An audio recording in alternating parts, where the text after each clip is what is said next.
The first phone call was a death threat.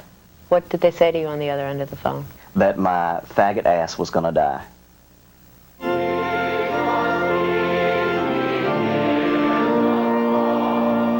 Russellville, Kentucky is home to 7,400 God-fearing souls and over 30 churches.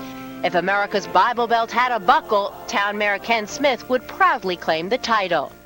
Russell's a type of community that you like to raise your kids up in, your grandkids.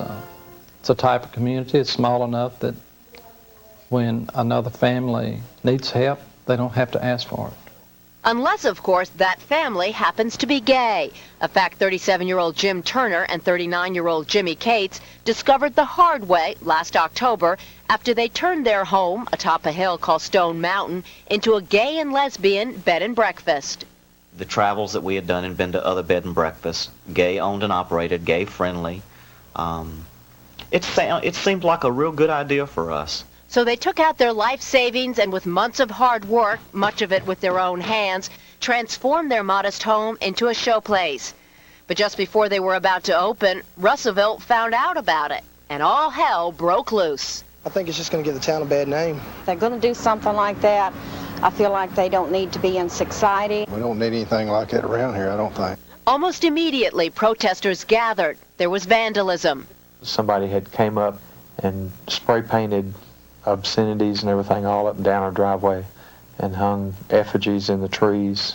There were bomb threats and violently obscene phone calls. Well, I'm fixing to hire some people to sit there as a gun and kill the first one comes off me.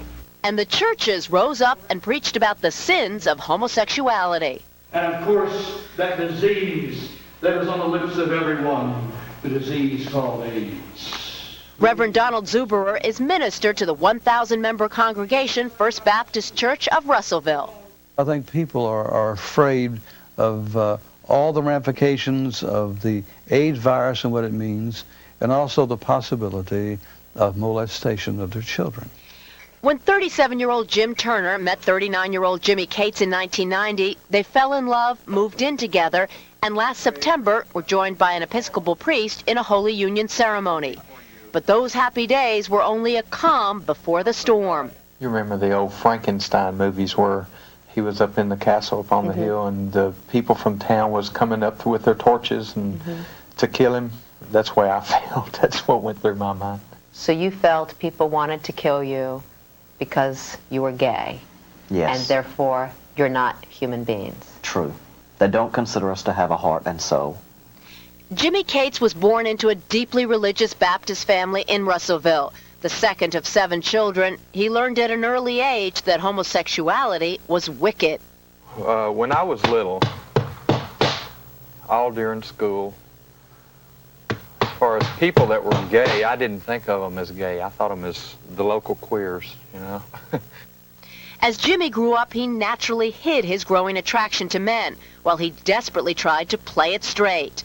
But after 4 failed marriages and secret visits to a therapist, he came to accept himself. I felt so good about who I really was, about really knowing who I am, that I guess I just didn't even think about how my family would feel about it or whatever. And I just jumped out. I tore my closet down and burned it up. I don't have a closet anymore. But although Jimmy could finally accept himself, his family wouldn't.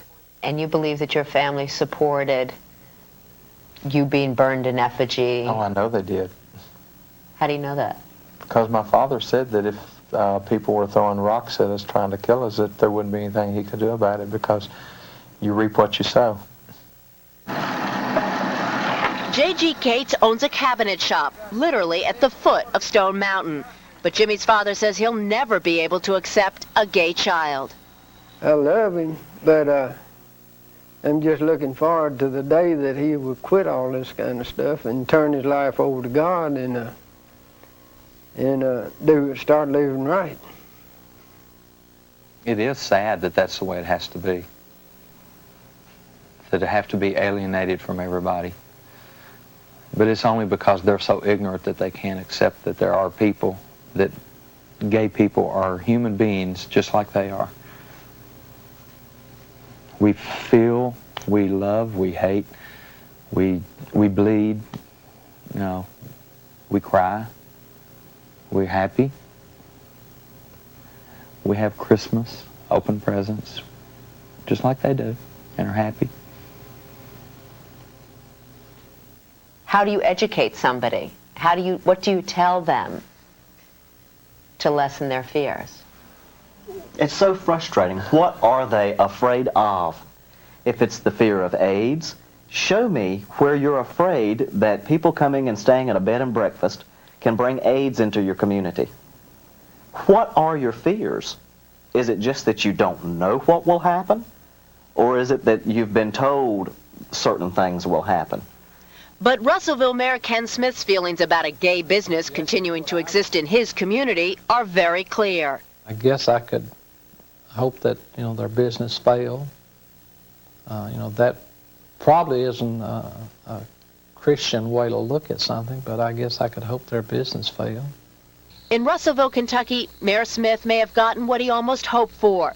Under overwhelming financial and emotional strain, Jim and Jimmy have split up. And after making a brief go of running the bed and breakfast alone, Jimmy Cates is on the verge of bankruptcy. Well, you know, they brought that on themselves. They haven't existed for years and years and years. And I'm sure we had as many gays at the turn of the century as we do now, but where were they? They were in closets.